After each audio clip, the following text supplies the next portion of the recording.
गंगणपतये नमो नमः। श्री सिद्धि विनायक नमो नमः। अष्ट विनायक नमो नमः। गणपति बप्पा मोरया। विघ्नहर्ता श्री गणेश भगवान की जय। ओम नमः शिवाय। जय श्री कृष्णा। जय भोलेनाथ। नमस्कार दोस्तों, स्वागत है आप सभी का हमारे YouTube चैनल खुशी ज्ञान सागर में। आप सभी भक्त जनों को आषाढ़ मास के संकष्टी चतुर्थी व्रत की हार्दिक शुभकामनाएं। आज की इस वीडियो में सुनिए चौथ माता की कथा और साथ ही में भगवान विघ्नहर्ता गणेश भगवान की कथा।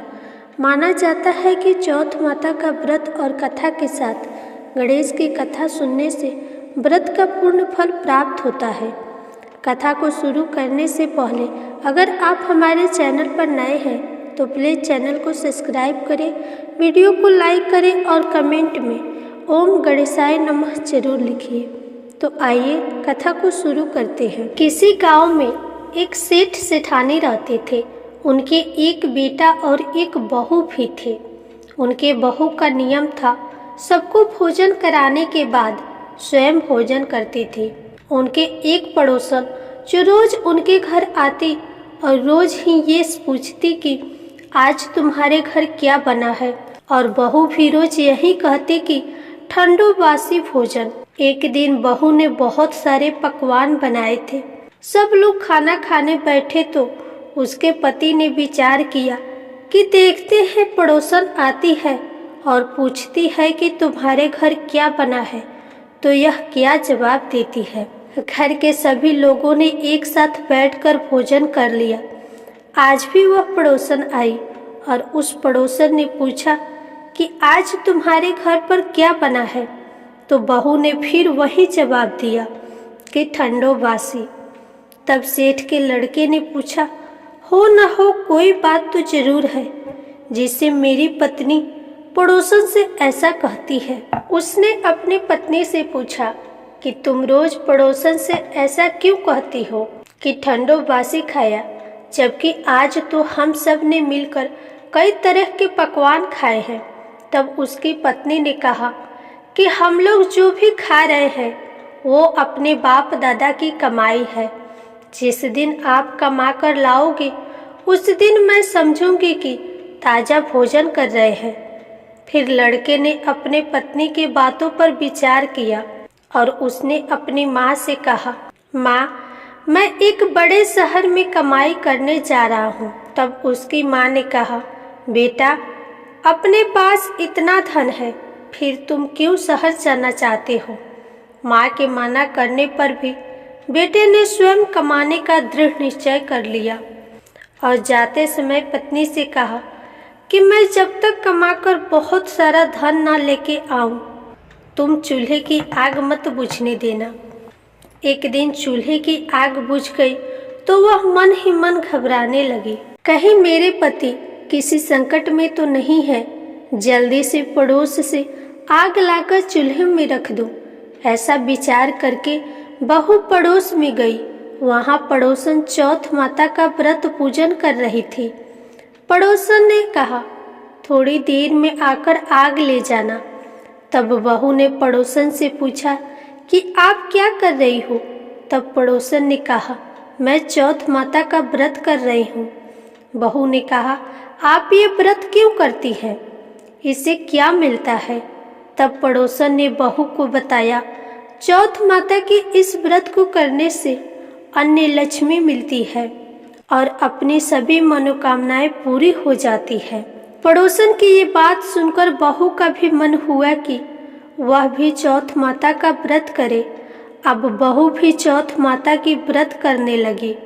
दीवार पर चौथ माता बनाई और चौथ माता के व्रत के दिन गुड़ का चूरमा बनाकर रात को चंद्रमा को अर्घ्य देकर भोजन करने लगी। ऐसा करते करते बहुत दिन हो गए।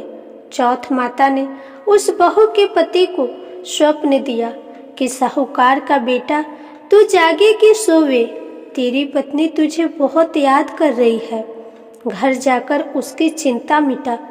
तब साहूकार के बेटे ने कहा कि मैं अभी कैसे जा सकता हूँ, अभी तो मेरा हिसाब किताब बाकी है। एक बार हिसाब किताब चुकता हो जाए तो मैं जाऊंगा। तब माता ने कहा, तो दुकान खोलकर बैठ जा, तेरा हिसाब किताब चुकता हो जाएगा। अब चौथ माता ने जैसा कहा था वैसा ही हुआ। उसने जाने की तैयारी की और गाड़ी भर के धन दौलत लेकर चल दिया। रास्ते में एक बड़ा सा काला नाग फन फैलाए बैठा था और साहूकार के लड़के से कहने लगा, आज तो मैं तुझे डसूंगा, छोड़ूंगा नहीं। आज तेरी आयु पूरी हो गई है। तब सेठ के लड़के ने कहा, आज चौथ माता ने मुझे सपना दिया है तो मैं अपनी पत्नी से मिलने अपने घर जा रहा हूँ। वहाँ मेरी पत्नी बहुत चिंता कर रही है। मैं उससे मिलकर जरूर आऊँगा, तब तुम मुझे डस लेना।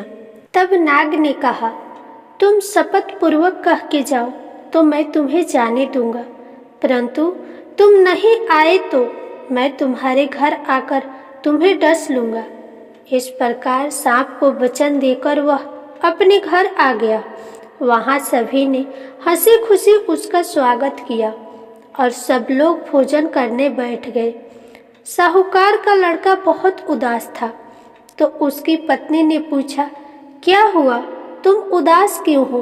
तब पति ने काले नाग वाली सारी बात अपनी पत्नी को बता दी और कहा, मैं नहीं गया तो वह मेरे घर आकर डस लेगा। लड़के की पत्नी बहुत चतुर थी। उसने कहा कि आप घबराओ नहीं, लेट जाओ, मैं एक उपाय करती हूँ। पत्नी ने कमरे की 7 पीढ़ी सजाई। पहली पर रेत, दूसरी पर इत्र, तीसरी पर गुलाल, चौथी पर कंकु केसर, 5वीं पर लड्डू पेड़ा, 6ठी पर गादी गलीचा और 7वीं पर दूध का कटोरा रख दिए। इस प्रकार वह 7वीं पीढ़ी सजाकर बैठ गई।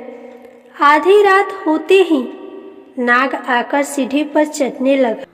पहली सीढ़ी पर रेत पर लेट गया और कहने लगा, सेठ की बहू ने आराम तो बहुत दिया, पर बचनों से बचकर आया हूँ तो मैं उस लड़के को डसूंगा अवश्य। इस प्रकार 7 सीढ़ियों पर नाग आराम करता हुआ और कहता हुआ कि डसूंगा जरूर, कमरे में जाने ही वाला था कि चौथ माता ने विचार किया कि मैं इससे नहीं बचाऊंगी तो संसार में धर्म कर्म और व्रत पूजन कौन मानेगा और कौन पूजा करेगा। अब तो गणेश जी, चंद्रमा और चौथ माता ने उसे बचाने का विचार किया। चंद्रमा ने उजाला किया, चौथ माता ढाल बनी और गणेश जी ने तलवार लेकर नाग को मार दी और डाल से ढक दिया। अब बहू भी थकी हारी सो गई। सुबह हुई तो लोग बेटे से मिलने आए, परंतु बेटे बहू तो उठे ही नहीं थे। बहुत देर हो गई तो माँ ने उन्हें उठाने गई तो माँ ने 7 सीढ़ियों पे जो कुछ देखा तो वे बहुत घबरा गई। बेटा बहू को आवाज लगाने लगी। बहू बेटे उठे तो देखा कि एक डाल और तलवार वहाँ पड़ी है। जब बहू डाल उठाई तो देखा कि एक काला नाग मरा हुआ पड़ा था। बेटा बहू ने सोचा, आज तो धर्म कर्म करने से हमारी रक्षा हुई। भगवान गणेश जी और चौथ माता ने हमारी रक्षा की है। हे चौथ माता, जैसे आपने सेठ के बेटे बहू की रक्षा की, वैसे ही अपने सभी भक्तों पे अपनी कृपा बनाए रखना, सदा रक्षा करना। जय हो चौथ माता। भगवान विघ्नहर्ता गणेश की कथा सुने बिना चौथ माता के व्रत की कथा अधूरी मानी जाती है। इसलिए अब आप सुनिए भगवान गणेश की कथा। एक समय की बात है, विष्णु भगवान का विवाह लक्ष्मी जी के साथ निश्चित हो गया। विवाह की तैयारियां होने लगी। सभी देवताओं को निमंत्रण भेजे गए, परंतु गणेश जी को निमंत्रण नहीं दिया गया। कारण जो भी रहा हो, अब भगवान विष्णु की बारात जाने का समय आ गया। सभी देवतागण अपनी पत्नियों के साथ विवाह समारोह में आए। उन सब ने देखा कि गणेश जी कहीं दिखाई नहीं दे रहे हैं। तब वे आपस में चर्चा करने लगे कि क्या गणेश जी नहीं न्योता है या वे स्वयं इस विवाह में नहीं आए हैं। सभी को इस बात पर आश्चर्य होने लगा। तभी सब देवतागण ने विचार किया कि विष्णु भगवान से ही इसका कारण पूछा जाए। विष्णु भगवान से पूछने पर उन्होंने कहा कि हमने गणेश जी के पिता भोलेनाथ महादेव को न्योता भेजा है।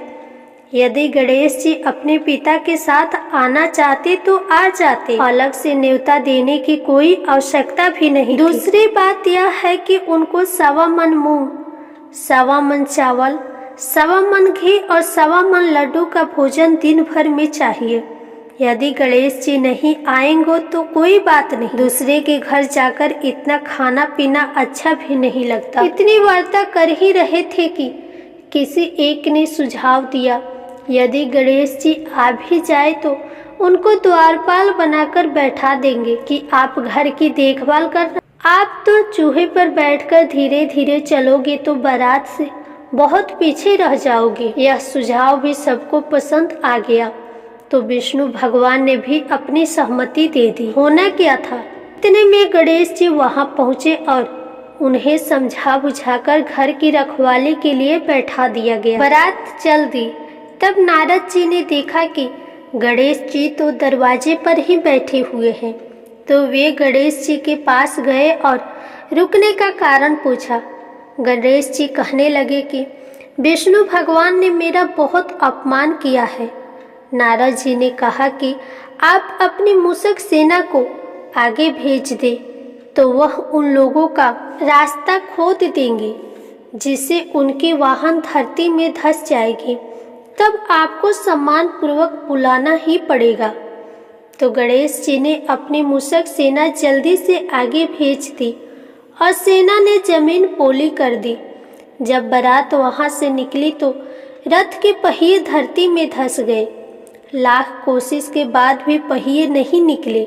सभी ने अपने अपने उपाय किए परंतु पहिए तो नहीं निकले, बल्कि जगह जगह से टूट गए। किसी को भी समझ में नहीं आ रहा था कि अब क्या किया जाए, परंतु नारद जी ने कहा, आप लोगों ने गणेश जी का अपमान करके अच्छा नहीं किया। यदि उनको मना कर लाया जाए तो आपका कार्य सिद्ध हो सकता है और यह संकट टल सकता है। शंकर भगवान ने अपनी दूत नंदी को भेजा और वे गणेश जी को लेकर आए। गणेश जी को आदर सम्मान के साथ पूजन किया।